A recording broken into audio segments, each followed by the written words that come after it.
Hey there folks, and welcome back for another video. I'm your host CDB or Chris, and I hope you're having a wonderful day thus far. Today we're going to use a sample of Declaration Bandwagon, and this was sent by my buddy Chris Garcia, who's a big supporter of a lot of channels. Known Chris for quite some time. I think Chris has won a giveaway or two of mine over the years. He's been a long-time supporter, so thank you, Chris. By the way, I'm not going to get into all the specs of this soap. It's Declaration, you know it's going to be good. Man, it smells terrific. I guess this is a barbershop type scent. To my nose, pretty strongly scented, 6.5 to 7 at least. Beautiful, beautiful scent. There's a funny consistency. Can you see that there? You see how it's almost grainy, like there's some dots in there, almost like you see sometimes with Razor Rock soaps, those little sort of looks almost like granules, but we know Declaration is a good product, so we're going to use it today. We're going to use the leaf on the dome. Let's get going so we don't make a super long video. I am recording these because I'm going to be on vacation, so by the time you see this, hopefully I'm having very nice weather on the Outer Banks of North Carolina, but quite frankly, the forecast does not look great. It's been raining here in Charleston, West Virginia for, it seems like weeks. It seems like since April, it's almost rained nonstop. We've had a few nice days, but for the most part, it's been crappy and rainy. And when I look at the forecast for the Outer Banks, it doesn't look much better. And so I'm hoping that is not the case, because I would really like to get outside and spend some time on the beach and have some adult beverages and just generally enjoy some peace and tranquility and, you know, get out of the house because of this Rona thing. You know, we've been stuck indoors trying to keep everybody safe, and we're going to keep everybody safe there too. But I would definitely like to be out on the beach. It should not be crowded because it's kind of a private area, but we shall see what happens. Today we're using our West Coast Shaving Beacon brush, but I'm drying off my hands first. That was the Razor Rock Lime Pre-Shave Cube, if you're wondering what I was using there, and it will not die. I'm trying to kill it. I'm using it as much as possible. One thing I want to say about the soap, it smells great. Thank you, Chris. I don't know how I missed this one. You know, Declaration soaps are a little bit pricey relative to a lot of the soaps that I like to buy, but in this soap, if he ever makes it, I don't know if he's still making it or not, I would definitely buy it. No matter what the cost. I mean, obviously, you know, there are cost factors you have to, I shouldn't say no matter to the cost, because like if it was $10 an ounce, no. But, you know, if it's their normal price soaps, then yeah, I think it warrants a buy for me just based on scent alone. As I often say, for me, you know, all the fancy ingredients are not really necessary for me to get a good shave, either on the head or the face. But if there's a scent that I really love, and I really love this one, Declaration Grooming Bandwagon, this one is unique to me. It doesn't smell like anything I've smelled. I don't know if it's supposed to be, but it smells great. And I would go as far as saying one of the better barbershop scents that I've experienced. You know, that's just my opinion. I like barbershop scents. I have a ton of them, and this one would definitely be among them. What I do with these samples, by the way, is I typically don't use the entire sample. So I use maybe a little over a quarter of that, and I scoop it out with the cosmetic spatula. Let me show you that in case you're not aware. I'm dumping things in the sink, which is this little thing right here. Just scoop it out, and then, you know, I'll let somebody else experience the sample. And because if I like the sample, I will usually attempt to buy the soap. Now, the thing with Declaration is a lot of times things aren't in stock. And if you watch that Razor and Burn podcast, or Razor Burn, shouldn't say Razor and Burn, you'll notice that, you know, when they talk about soap making, which I think his name is Scott from Declaration, did not really talk about much. He didn't really talk about making brushes or soaps that much, really, which was much to my chagrin, let's say, because that's really what I want to hear. When you have an artisan or a craftsman on a podcast, I want to hear about them, their craft. They more got into, mental health issues and sort of, customer response. And from my perspective, I'm a consumer. I'm not as much interested in how they interact with their customers or the discussion of what they don't like about it and so on and so forth. Yeah, I mean, it's not for me. I want to hear about how this soap is made and what he thinks about it and the brushes. And, he has some of the, from what I am told, the best badger knots available. But they really didn't talk much about, the brushes or how they're made or his process or anything like that, which I would have found to be really, really interesting. They really talk more about, everything else. And so that podcast for me was sort of a letdown. They did a great job with the podcast. Don't misunderstand me. I just mean, I didn't really learn what I wanted to learn about Scott. I did learn a lot about his, some of the mental health issues, which was, that's nice to cover. And it's really nice to speak openly and honestly about those things. And so that was good to get his, learn a little more about him as a person. But I really wanted to know more about the wares also, because let's face it, we're shaving people, and that's by and large what we're interested in. We're also interested in their personal lives and so on. We have relationships with many of the artisans, but I really would have liked to know more about the soaps. And essentially, he said, if you didn't watch it, and I'll link it below for you. He just makes stuff that he likes as far as soap goes, and he hopes other people will like them. But he also said, more or less, he said he just kind of makes them when he feels like it. Look, well, that's not good for me because I want this Bandwagon. He also said he doesn't watch really reviews and things like that about his product just because, it's just not something he wants to deal with. And I respect that. I think a lot of us appreciate when the artisans do follow, they're checking in and following up on their product, and they're getting that feedback and they appreciate it. I think many of us appreciate that. But at the same time, a lot of people, they don't have the time, or just quite frankly, they don't want to read their own press, so to speak. And so I understand that as well.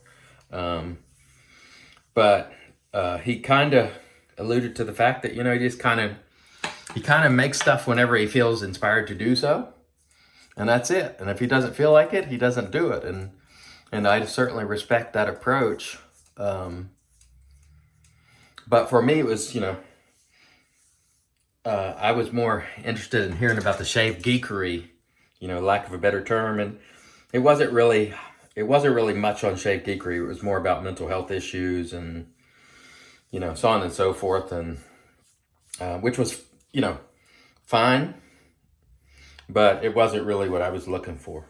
Still, if you're interested in learning about Scott from Declaration Grooming, then give that a watch.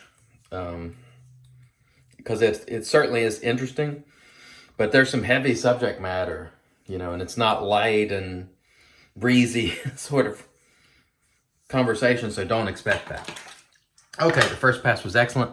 The soap, Declaration makes a fine soap. There's just no question about it. I like the soap. The ones that I have used recently have been quite good. And this scent is terrific, and I'll absolutely buy it if they ever stock it again. I don't know if he still makes it, or not. So if he does, I would certainly buy it. And Chris also sent me a sample of the aftershave, which is super cool. So I'm looking forward to slapping that on the dome. Let's go with a little more soap here for our second pass. Again, I hope everyone is doing well. At this point, I hope I'm not being rained out. So this won't be as topical as normal, because usually, I make videos and I upload them for the next day. And today, there's going to be a time gap from the time I shoot this to the time it airs. So please be cognizant of that. Many things may have happened in shavedom that have transpired since I've uploaded this video. So if I'm not mentioning someone or something, keep in mind this was shot in advance. So I'm not, deliberately ignoring you or overlooking you or so on and so forth. These were just shot in advance. So there'll be some material there because I don't know what kind of time I'm going to have because there'll be a lot of people where we're going. It's a big house, but it is, a lot of people, like 15 or more people. So that's a lot of folks to have in one place. And so I don't know what ability I'm going to have to make content. And quite frankly, if the weather is great, I'll be outside.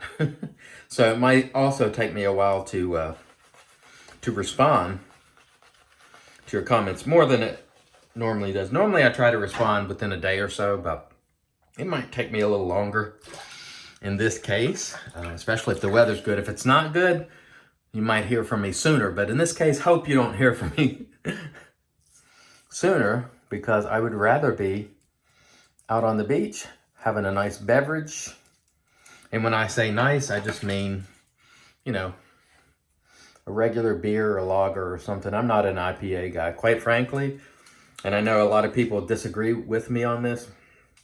Just my opinion. And DK, if you're watching this, you might want to plug your ears for a moment. Most of the IPAs that I have had, and I went on a sort of discovery tour a few years ago, trying a lot of stuff. I just didn't like them. To me, they're bitter, and I don't like bitter. That's my primary complaint, and I call them skunky. Like they just have a lot of them have sort of a funky aftertaste. I like a crisp beer. It doesn't necessarily have to be light, but it needs to be crisp. And I don't like heavy, skunky tastes in beer. I like citrus. I like some of the grapefruit sort of beers. I like things like Shiner, Ruby Red, stuff like that. I really like, but I don't hardly see them around here ever. If I did see them, I would buy them, but I haven't seen Shiner, Ruby Red in these parts, which is, again, Charleston, West Virginia for a long time. But I like that beer. That's just an example. I just like a good crisp, clean. It's kind of like how I like my scents, to be honest. So I don't know if that's related, because I don't like some of the darker, I shouldn't say darker, because there are some dark beers that are still, rather crisp. But I don't like bitter, and I don't like tastes that are, really stout. Now, the interesting thing about it is, with scotches, I like peaty whiskeys, which are very heavy, smoky flavor. So it sort of conflicts with the beer. But there's a big difference there, because whiskeys are aged in, and I think the minimum age for a Scotch whiskey, for example, for it to be a Scotch whiskey is 10 years in a cask, barrels, essentially. And beer is a short-term project. So in whiskey, you're really able to impart a lot of flavor over a long period of time. With beer, it's a much shorter process. So I definitely appreciate the nuances of whiskey. I do not appreciate the nuances of craft beer. I just don't generally care for it. And quite frankly, if you just want my opinion, a lot of it has been driven by the labels, because they have fantastic labels. And I love looking at those labels and seeing, when someone goes on vacation, they're trying different beers and they're showing the labels. I think that's super cool. But the taste of many of them, I just don't care for. Like I said, I prefer lager over the, IPAs and so on. That's just me. But then again, I'm not a huge beer aficionado. So we're doing some touching up here. And this has been a really nice head shave. By the way, I saw Kevy using the leaf on his face. And essentially he said it worked well, but he didn't think he would buy it. And he didn't like it for the same reason that I do like it, which is this fantastic pivot, which hugs the contour of your head. So for head shaving, that is incredibly beneficial, or at least it is for me. But with face shaving, he didn't care for it because he feels like he's so used to having, rigid razors that just didn't feel like he was doing a good job, although he did get a good shave with it. And that is I think that if you're a longtime DE shaver and you shave your face with this, it requires some getting used to, because it's going to feel rather mild and like a cart. But for the head, I think it's phenomenal. And, I learned it from Chris Madden of Another Cut Above. Because he was using it, and I said, what? I never thought of using the leaf. That's a terrific idea. And what do you know? It is. It works great. And it, in fact, is my favorite head shaving razor. It is so hard to get these areas on my head, BBS.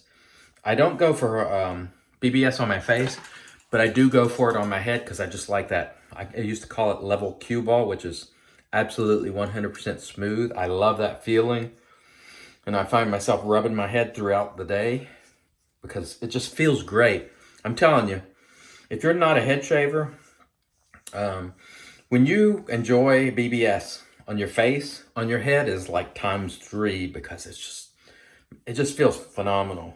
And head shavers, if you're a head shaver, please give me a hashtag below that says dome shave, so I know you're a head shaver. I realize that a lot of face shavers don't watch these videos, but I always got my bald brothers to watch these, and I really enjoy head shaving. I'm a big fan. Okay, we are going to rinse the dome and come back with the post, and we'll use this Bandwagon aftershave sample that Chris sent me. Stay tuned. All right, and here we are back with our fantastic Lancaster towel, which will wick off all of those, or all of that, I should say, moisture. And you don't have to rub with this towel. Just pat, and it'll grab that moisture right off you. That's one of the reasons I really like it. Again, the wonderful Lancaster towel. Excellent. Okay, so we use the Bandwagon shaving soap. If this is made again, let me know below if you know if he still makes this or not. Because if he does, I want to buy it, because it is absolutely phenomenal scent, really good quality that you would expect from Declaration. It's probably a little expensive, but I like this scent so much I would buy it. It's definitely one that I would consider. Let's hit the dome with some witch hazel. Almost done with this Humphreys, which to me, I didn't care for as much as the Thayers, quite frankly. I just didn't like the scent as much. That's just me. You may disagree. That is okay. Again, as I say, it's your shave. Do it your way. Okay. We shall finish off today with this sample that Chris sent me after acknowledging that once again we used the leaf. Only 2 half DE blades this time, and it worked just as well. I don't know if that third blade does anything or not. If I had 2 leaves, I would do it side by side, and I'd be able to tell, but I really can't tell whether that third blade matters. It seemed fine to me, but who knows. Let's get on with this aftershave sample that brother Chris sent me. And let's see. Ooh, I got a little more than I wanted, but oh yeah, that smells great. Ooh, very, very nice. I would have to say that I would buy this aftershave too. So let me know below if you know if Declaration still sells this Bandwagon. It's terrific. Absolutely phenomenal. I want to thank each and every one of you for joining me for this head shave. I hope you all are doing well. Again, might take a while to get back to you, but I will. Have no fear. Until next time, I want to remind you, it's your shave, do it your way, and God bless.